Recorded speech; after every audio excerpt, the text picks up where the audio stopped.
Hello friends, सुमन की बगिया में आपका स्वागत है और मेरा प्यार भरा नमस्कार भी आप सबके लिए।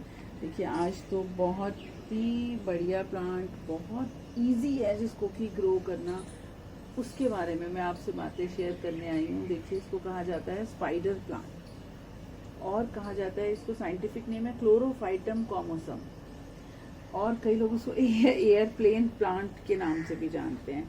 स्पाइडर आईवी भी कहा जाता है और it is the most adaptable of all house plants.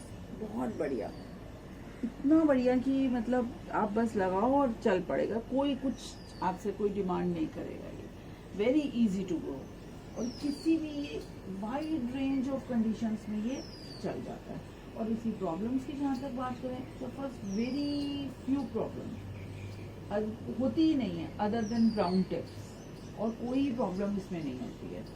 अच्छा, और जहाँ तक हम ये नाम करें कि इसको ऐसा क्यों कहा जाता है स्पाइडर प्लांट, तो देखिए इसके यहाँ भी है। देखिए, मैं आपको पहले तो ये दिखा देती हूँ कि मैंने कहाँ कहाँ पर इसको ग्रो कर रखा है। देखिए, मुझे जहाँ भी मन करता है मैं नीचे, देखिए और कोई प्लांट चल रहा है उसके नीचे मिट्टी में मैं लगा देती हूँ।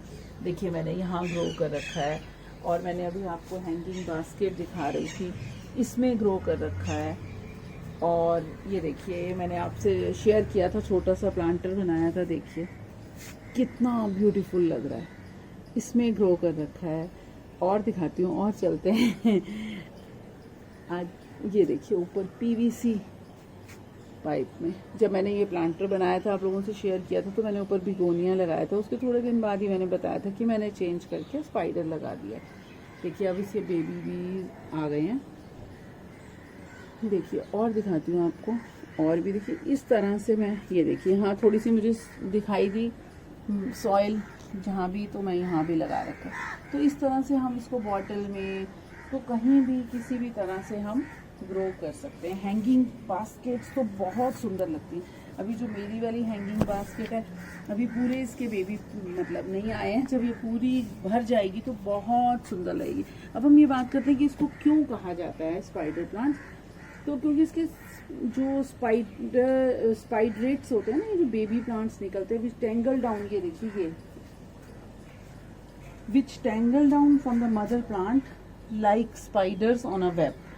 जैसे कि स्पाइडर्स के वेब पे आ जाते हैं, उसी तरह से ये नीचे आ जाते हैं। और ये ग्रीन कलर में अवेलेबल है, वेरीगेटेड वैरायटीज में अवेलेबल है।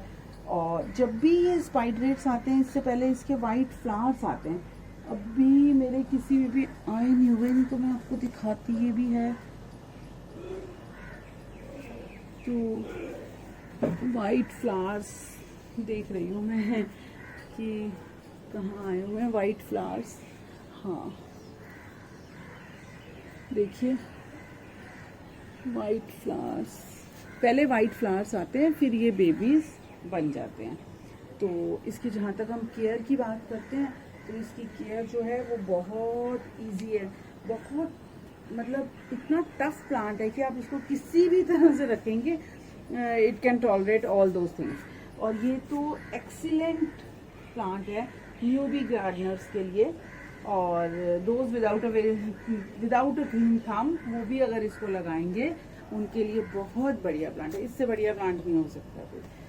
तो उम्मीद करती हूँ कि सब लोग स्पाइडर प्लांट, और जहाँ भी आप, अभी मैं प्रोपेगेशन बताऊंगी आप किस तरह प्रोपेगेशन करेंगे। आपको कहीं भी लगा हुआ भी दिखे, जो इसके बेबीज आ रहे होंगे, उन बेबी को ले आइए, एक तोड़ लीजिए और उसको आके किसी भी मिट्टी में, इवन आप पानी में भी ग्रो करेंगे, पानी में भी ग्रो हो जाएगा। अभी मैं डिस्कस करूंगी प्रोपेगेशन भी। तो अभी हम केयर की बात कर लेते हैं। बहुत बताया ईजी है। और जहाँ तक हम मिट्टी की बात करते हैं, तो वो मैं हमेशा की तरह ही कहना चाहूँगी कि जब भी हम सॉइल लेंगे तो वेल ड्रेन्ड सॉइल होनी चाहिए। वेल ड्रेन्ड से मतलब है हम पानी डालें और निकल जाए। और जहाँ तक हैंगिंग बास्केट की है, तो लाइट पॉटिंग मिक्स होना चाहिए। जैसे कि मैं कोकोपीट, वर्मी कंपोस्ट या कंपोस्ट, परलाइट, वर्मिक्यूलाइट इसकी रखती हूँ। और जहाँ तक हम मिट्टी की बात करें, देखिए यहाँ पे लगा हुआ है, तो ये वाली जो मिट्टी है, ये हमेशा प्लांट्स में वेल ड्रेन मिट्टी होनी चाहिए। उसी तरह की ये भी मिट्टी है, इसमें आराम से ये चलेगा। वेल ड्रेन का मतलब है अगर हम यहाँ पे पानी देते हैं, पानी नीचे से निकल जाना चाहिए, रुकना नहीं चाहिए। और लाइट की बात करते हैं, तो इसको लाइट बहुत पसंद है, ब्राइट लाइट पसंद है, बट इनडायरेक्ट। अगर बहुत ज़्यादा देखिए, अगर डायरेक्ट लाइट कभी आ जाती है तो इस तरह से इसकी टिप्स भी ब्राउन हो जाती हैं। अच्छा, और ये वाटर की बहुत इम्पॉर्टेंट चीज़ है कि वाटर इसको जब भी दें, इसको वाटर बहुत पसंद है, ऐसा नहीं है कि नहीं पसंद है, बहुत पसंद है, but do not allow plants to become too soggy. इतना मत पानी दीजिए कि प्लांट्स बिल्कुल सॉगी हो जाएं, उससे क्या होगा कि इसकी रूट रॉट हो जाएगी। और ये मोस्टली सभी प्लांट्स में, लेकिन इसमें बहुत ज़्यादा है। तो हमेशा प्रेफर करें जब भी पानी दें, बीच में, आज जैसे पानी दिया, देखिए अभी मैंने पानी दिया, ये आपको गीला दिखाई दे रहा है, लेकिन जब पानी दें उसके बीच में मिट्टी पूरी तरह से सूख जानी चाहिए। ये नहीं कि गीला है उसके ऊपर फिर गीला दे रहे हैं, फिर गीला दे रहे हैं, फिर गीला दे रहे हैं, ऐसा नहीं। अब जैसे ये बिल्कुल जब मिट्टी मेरी सूख जाएगी और देखो मैं देखूंगी कि मेरी मिट्टी बिल्कुल सूखी हुई है, तभी मैं इसको पानी दूंगी। तो इस तरह से हमें पानी का इसके ध्यान रखना होता है। और इसको जो कूलर टेम्परेचर है वो भी इसको बहुत पसंद है, इसको कोई प्रॉब्लम नहीं होती है। और अगर हम इसकी ओकेजनल प्रूनिंग करते रहते हैं तो ये बहुत बढ़िया से प्लांट चलता रहता है। और एक बात है कि ये जो प्लांट है, इसको अगर हम बड़ी पॉट में लगाते हैं तो ये बहुत अच्छे से, हैंगिंग बास्केट में तो देखिए सुंदर लगता ही है, लेकिन अगर हम इसको जब भी लगाएंगे तो बहुत छोटे से पॉट में नहीं, कि इतनी सी रूट, क्योंकि ये इसको रूट बाउंड होना बहुत पसंद है। तो थोड़ा सा बड़ा रहेगा तो ये पूरा अपना रूट बाउंड ले लेता है, और इसके नीचे जो हैं वो बोलते हैं राइजोम्स बन जाते हैं, जो कि बहुत ही वाटरी होते हैं और वाटर फिल्ड राइजोम्स होते हैं, तो वो पूरी तरह से भर जाते हैं।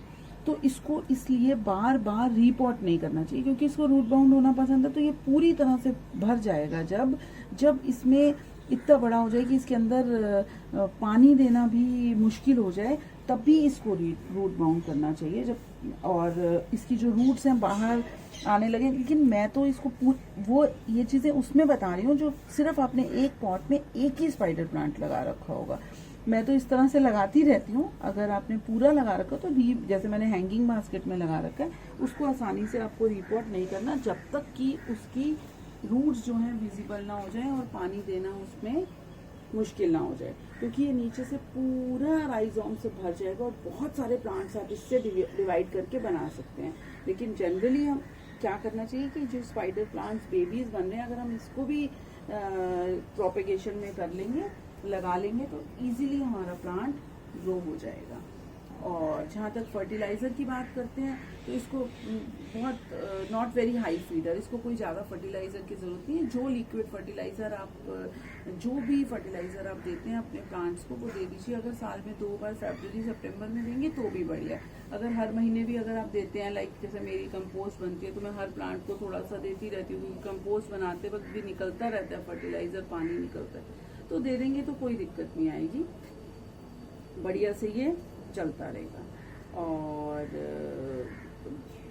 बाकी तो सब बात हो ही गई है कि एयर प्योरीफायर प्लांट है, ये भी बहुत बेस्ट एयर प्योरीफायर प्लांट है। और इसको मेरे पास वर्टिकल गार्डन नहीं है, मतलब इस तरह से मैंने पॉट्स में और हैंगिंग्स में, अगर आप वर्टिकल गार्डन बना रहे हैं कहीं दीवार पे, उसमें तो ये बहुत बढ़िया लगता है, बहुत सुंदर लगता है। और कुछ लोग इसको मसूली पौधा भी कहते हैं, मसूली पौधा हिंदी में, तो बहुत बढ़िया प्लांट है। इससे तो बस आपको शुरू कर लेनी चाहिए गार्डनिंग। ये तो आपको कहीं लगा हुआ, आप जा रहे होंगे तो बेबी प्लांट्स लटके होंगे, उसको ले आइएगा एक तोड़ के, ऐसे पत्ते की तरह एक तोड़ लीजिएगा और उसको आके मिट्टी में या पानी में कहीं भी लगा देंगे तो चलेगा। वैसे जो इसकी प्रोपेगेशन है वो मैंने बताया ही है कि जब प्लांट बड़ा हो जाता है तो डिवीजन ऑफ मदर प्लांट से होती है नीचे से, और इस मदर प्लांट के डिवीजन से हो जाएगी। और इसके ये वाला इस तरह से अगर आप यहाँ से भी तोड़ के इतना छोटा भी ले लेंगे और इसको ला के लगा देंगे मिट्टी में, तो भी आपके पास स्पाइडर प्लांट का पौधा बन जाएगा। तो देखिए बहुत ही बढ़िया प्लांट है और बहुत सुंदर लगता है, कहीं भी आप लगा सकते हो, छोटी से छोटी, इवन आप अपने टेबल पे भी अगर पानी में भी ग्रो कर लेंगे तो भी, पानी में रखेंगे ग्लास में उसमें, तो भी ये ग्रो होने लगेगा, बहुत बढ़िया लगेगा।